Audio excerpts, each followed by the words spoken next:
ಶ್ರೀರಾಮೋತ್ಸವ ಆರಂಭವಾಗಿದೆ. ಸೊ ಅಯೋಧ್ಯೆಯಲ್ಲಿರುವಂತಹ ರಾಮ ಮಂದಿರ ಒಂದು ಕಡೆಗೆ, ಇನ್ನೊಂದು ಕಡೆಗೆ ಅಲ್ಲಿ ಪ್ರತಿ ಗಲ್ಲಿಯಲ್ಲೂ ಕೂಡ ಮಂದಿರಗಳಿದ್ದಾವೆ. ಅದರಲ್ಲೊಂದು ಹನುಮಾನ್ ಗಡಿ ಅಂತ ಹೇಳಿ. ಸೊ ಒಂಚೂರು ಬೆಟ್ಟದಲ್ಲಿ ಬರುತ್ತೆ. ತುಂಬ ಚೆನ್ನಾಗಿದೆ. ಏನು ವಿಶೇಷತೆ ಈ ದೇವಸ್ಥಾನದ್ದು ನೋಡೋಣ.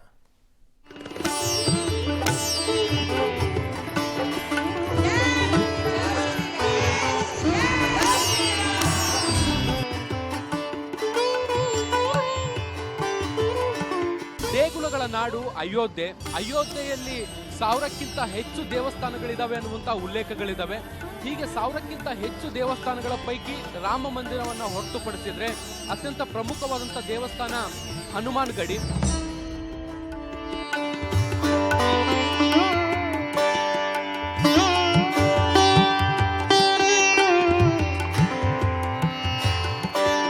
ಅಯೋಧ್ಯೆಯನ್ನ ಸಂಪೂರ್ಣವಾಗಿ ಅಭಿವೃದ್ಧಿಪಡಿಸುವಂತ ಕೆಲಸಗಳಾಗ್ತಿದ್ದಾವೆ. ಹೀಗಾಗಿ ಹನುಮಾನ್ ಗಡಿಗೆ ಹೋಗುವಂತಹ ರಸ್ತೆಯನ್ನು ಕೂಡ ಸಾಕಷ್ಟು ಅಭಿವೃದ್ಧಿಪಡಿಸುವಂತ ಕೆಲಸವನ್ನ ಮಾಡಲಾಗ್ತಾ ಇರುವಂತದ್ದು.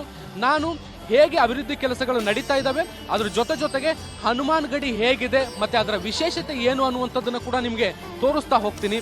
ಬನ್ನಿ ನನ್ನ ಜೊತೆಗೆ ಹನುಮಾನ್ ಗಡಿಯ ದರ್ಶನವನ್ನ ಕೂಡ ನಾವು ಮಾಡೋಣ.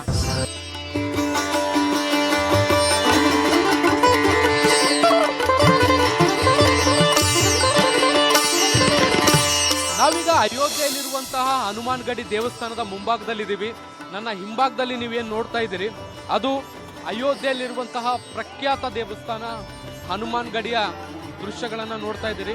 ಅಯೋಧ್ಯೆಗೆ ಬಂದಂತ ಸಂದರ್ಭದಲ್ಲಿ ಹನುಮಾನ್ ಗಡಿಗೆ ಹೋಗುವಂಥದ್ದು ಹೇಗೆ ಮತ್ತೆ ಅದನ್ನು ತಲುಪುವಂಥದ್ದು ಹೇಗೆ ಅನ್ನುವಂಥದ್ದನ್ನು ಕೂಡ ನಾನು ನಿಮಗೆ ಒಮ್ಮೆ ತೋರಿಸ್ತಾ ಹೋಗ್ಬಿಡ್ತೀನಿ.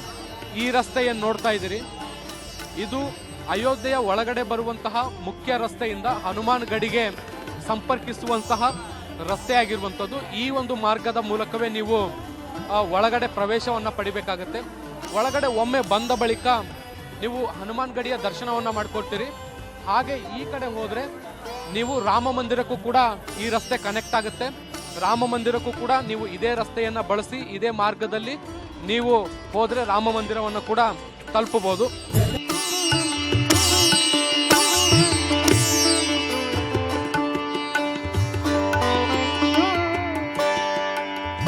ಅಯೋಧ್ಯೆಯ ನಗರ ಏನು ನಿರ್ಮಾಣ ಆಯಿತು, ಆ ನಗರ ನಿರ್ಮಾಣ ಆದಂತಹ ಸಂದರ್ಭದಲ್ಲಿ ಅದರ ಭದ್ರತೆಗಾಗಿ ಹನುಮನನ್ನ ನಿಯೋಜಿಸಲಾಗಿತ್ತು ಅನ್ನುವಂತಹ ಮಾಹಿತಿಗಳು ಅಥವಾ ಉಲ್ಲೇಖಗಳು ಇರುವಂತದ್ದನ್ನ ನಾವು ನೋಡ್ತಾ ಇವಿ. ಇದ್ರ ಜೊತೆಗೆ ಈಗ ನೀವು ನೋಡ್ತಾ ಇರುವಂತಹ ಕಟ್ಟಡ ಏನಿದೆ ಅಥವಾ ದೇವಸ್ಥಾನ ಏನಿದೆ ಇದು 10ನೇ ಶತಮಾನದಲ್ಲಿ ನಿರ್ಮಾಣ ಮಾಡಲಾಯಿತು ಅನ್ನುವಂತಹ ಮಾಹಿತಿಗಳು ಕೂಡ ಇರುವಂತದ್ದು. ಅಂದಿನಿಂದ ಇಂದಿನವರೆಗೂ ಕೂಡ ಇದೊಂದು ಸುಭದ್ರ ಕಟ್ಟಡವಾಗಿ ಅಯೋಧ್ಯೆಯಲ್ಲಿ ಪ್ರಮುಖ ದೇವಸ್ಥಾನವಾಗಿ ಇರುವಂತದ್ದು. ಪ್ರತಿನಿತ್ಯ ಲಕ್ಷಾಂತರ ಜನ, ಸಾವಿರಾರು ಜನ ಬಂದು ಇಲ್ಲಿ ದರ್ಶನವನ್ನ ಪಡಿತಾರೆ. ಸಾಕಷ್ಟು ಮಹತ್ವದ ದೇವಸ್ಥಾನ ಕೂಡ ಇದಾಗಿರುವಂತದ್ದು.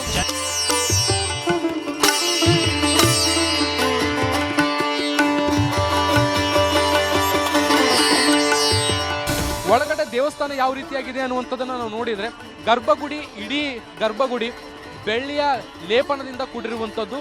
ತಾಯಿಯ ಮಡಿಲಲ್ಲಿ ಮಲಗಿರುವ ಬಾಲ ಹನುಮನನ್ನ ನೀವು ಈ ಒಂದು ದೇವಸ್ಥಾನದಲ್ಲಿ ನೋಡಬಹುದು. ಒಂದು ವಿಶಿಷ್ಟವಾದಂತಹ ವಿನ್ಯಾಸದಲ್ಲಿ ಈ ಒಂದು ಮೂರ್ತಿಯನ್ನು ಕೂಡ ನಾವಿಲ್ಲಿ ಗಮನಿಸಬಹುದು.